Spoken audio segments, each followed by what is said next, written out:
How can God call himself just? And for us as Christians, how in the world can we justify God given everything we see in the world? Bad things happen to good people every single day. What's going on, everybody? And this is one of the most challenging questions I have ever gotten, frankly. And that would be, is God just? Now, there's all these terrible circumstances that happen time and time again. And from the start, we want to say that God's unjust simply because those happen. And I've heard a lot of defenses on it. And so I want to start by saying a lot of those defenses end up turning around back onto God because God made the entire system. So I can say, well, it's the devil's fault. Okay, why did God allow the devil to exist? I could say it's other people's fault, but why did God allow other people to exist? Why did he give them choices? Why did he allow these scenarios to be in place so that people, get cancer and die? Everything's going to roll back around to, yeah, we may have made some personal choices in there. God may not have stopped us, but he fully had the power to do so. So what's the deal? Well, first things first, I want to talk about probably the most important part of this, which is emotional questions versus logical questions. Now, the way this goes, the question itself might sound exactly the same in both circumstances, logical or emotional. But the difference is when we ask an emotional question, we're not intending to get an answer. We are looking to get something off of our chest, to express the energy, to get it out. Which is why we come into these scenarios where we hear about people fixing you, because I asked them a question and they gave me an answer. Why in the world would you do that? Well, logically, you should. But the point of the question wasn't ever to receive an answer. The point of the question was to get something off of our chest. And 9 times out of 10, that is what this question is. Something unjust has happened to us personally, and we are then applying it to the grand system in order to invalidate God on a whole. But what we're really trying to figure out is what that deeper issue is.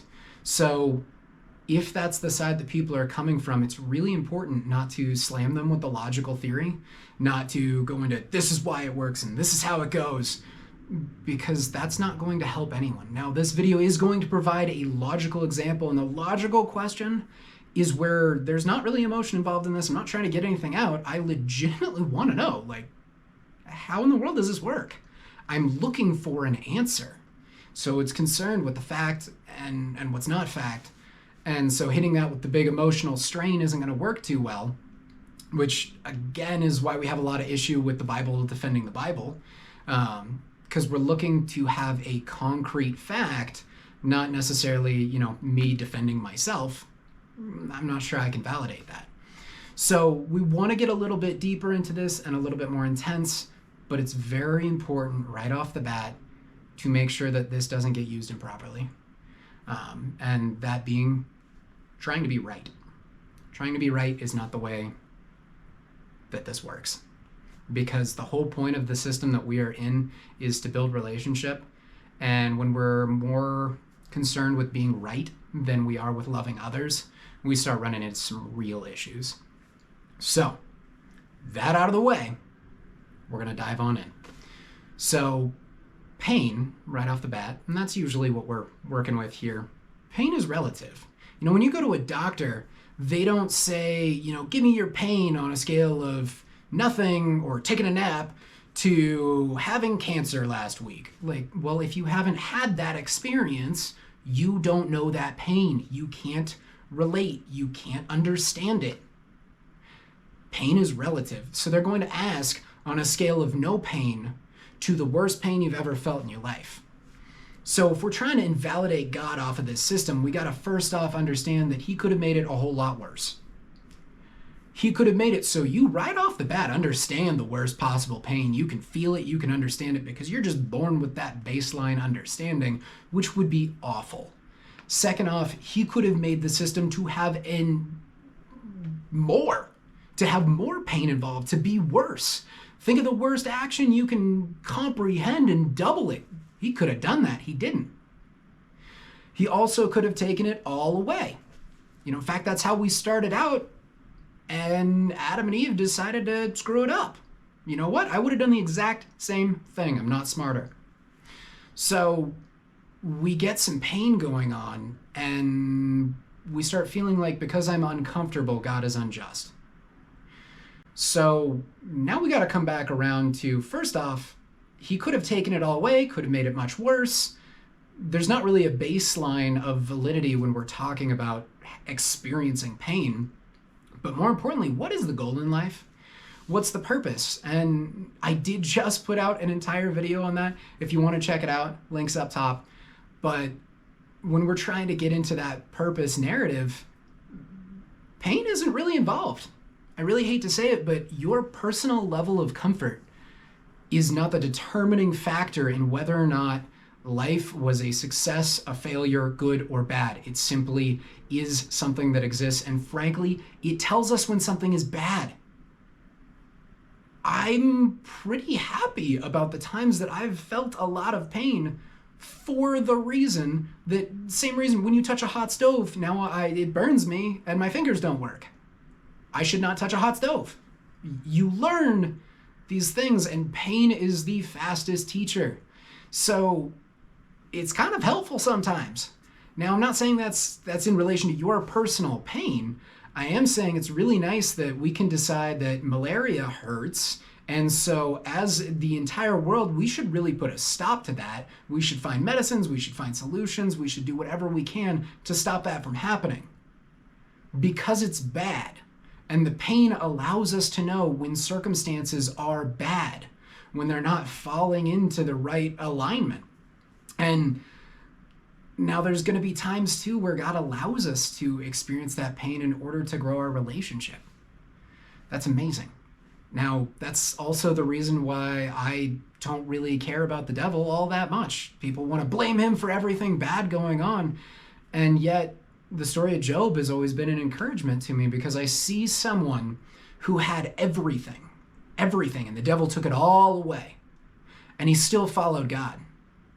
And the point of that story was not, if you follow God, he'll give you a ton of stuff. Because yeah, he got a bunch of stuff back in the end, and that's all well and good. He still lost everything the first time around, and I bet that still sucked. I don't think that was a comfortable situation for him. I don't think he enjoyed it. And having all that new stuff, I didn't necessarily make up for it. But what it did do was show us this beautiful picture that, guess what? You can have everything taken away from you in life, and it's not about the stuff. It's not about what God's giving you. It's not about a new Mercedes. That's why the prosperity gospel doesn't work, because nowhere in the Bible do I get a new Mercedes for following Jesus. I get treasure. That's pretty ill-defined. I'm going to say that's whatever has greatest value. So God, I'm rewarded with more God. Awesome. That doesn't mean he can't provide. That doesn't mean provision's not there. It simply means having comfort is not the greatest thing we can experience in life. It's not the point. So if the point then is relationship with God, we start looking at it from that perspective, that if we're sitting down playing this game of chess with God, this life game, and we think, man, because my queen was taken, everything is awful, and the world is terrible because my comfort is gone, or maybe I'm going to die early. Maybe that's my lot in life, that I only get 25 years, maybe I only get 10, maybe I only get 2 instead of 100. And that's just awful, and so God must be unjust. But we are then putting the value and emphasis on life on that thing, on the length of years that we live, as if that is our entire value. I know of a lot of people, and especially historical figures, that died pretty young and early. I mean, you can take Jesus, for example. He did rise, which, woohoo! But crucified, pretty young age. Didn't get to go all the way. So that's not really where our value lies. I don't think any of us objectively would step back and say our value is in how long we're on this earth or how comfortable we feel, unless we're incredibly materialistic, in which case that can all be gone in an instant. And when it is, what are you left with? What value do you have if you take all your possessions away? God gives us an incredible quantity of value that is not tied to anything but himself. And he being eternal means that that stuff has infinite value. So while it would be really easy to call God unjust for all of these circumstances, first off, I know that God is love. And yes, that is straight from the Bible, so we are back around to a little bit of the Bible defending itself. But knowing the nature and character of God, I'm not looking at the present scenario. This is trusting him for the future. I know that whatever action he's allowing me to go through, or whatever thing, whatever trauma, whatever terror is happening, is going to be something that will build my relationship with him, which has infinitely more value than any pain I can experience. I had so many people tell me when I was sick in India that, my pain was proof that I was outside the will of God. And I couldn't have been more sad, because I was trying to respond and let people know, yes, I'm in excruciating agony. God is allowing me to go through this, and every day I've grown in him. Frankly, we're years past that scenario, and if I didn't go through that, I would not have the relationship I have with God. I would not have the confidence. I would not love myself.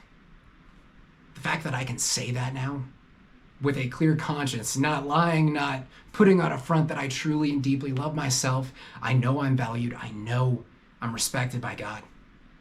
And I'm so excited to have heaven where I have an infinite amount of time hanging out with my best friend. If I didn't go through that pain, I wouldn't have been able to say that. So yeah, there are a lot of things that are just unjust in the world, that are wrong, especially when we as humans act in a way towards other people that hurts them intentionally. That is messed up, and God did allow us to have that choice, and that choice, it affects other people. The fact that I can make a choice that hurts someone else and they can do that to me, that feels pretty difficult. But if God goes and removes that choice altogether, then we're both robots. So I hate to say, but the system does work in this way, where if we don't have that choice at all, the entire thing kind of gets to be a little bit invalid. If God takes away your ability to harm other people or to harm everything, that would be pretty great. And that sounds a lot like heaven to me. That sounds a lot like a place where we all know God so well that we don't need to do these things. Can't wait till I get there. So we go in and out of all of these different justifications for why this is allowed to happen. And I want to bring it back around to God is love, and whatever is happening, we are putting it in some sort of box that is limiting our ability to respect and appreciate the entire circumstance. Now, let me come back around to this is a logical explanation. It is not an emotional one. If someone is currently dealing with a terrible situation in their life, I hope this is somewhat helpful to you, but please understand, getting those emotions out and dealing with them is far more important than justifying this situation in your life, because God is still very willing to give you an answer to why that is happening in your life if you're willing to continue asking for it. I've had some nasty things, and God's willing to give answers. Sometimes it took quite a while, because at the point in life I was, if he would have told me why it happened, it would have destroyed everything. It would have, all of that pain, all that circumstance, all that issue would have been entirely wasted in my life. So I'm really glad he didn't give me answers. But he did eventually. And if you keep asking, he will give you those answers. So how do I justify God? I know that the greatest value that there is in life is a relationship with God. It is not tied to my personal comfort. It is not tied to the amount of pain I feel. It is not tied to the amount of years I have left on this earth. But the most valuable thing is something that connects to eternity. And since my relationship with God is eternal, it is the most valuable thing I can have. And anything that draws me closer to God, I can justify as good. So I hope that's been helpful for you.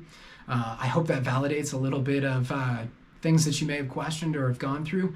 This is an open discussion, I want to say, and make sure that you all know this is a theory I've worked on for a while. And I'm open to hearing different points and different views, and I want this to be a discussion with you. So feel free to contact me and let me know what you think. Now, if you have enjoyed this, please subscribe. and like this video as well. Check out my latest book, Abide, available on Amazon.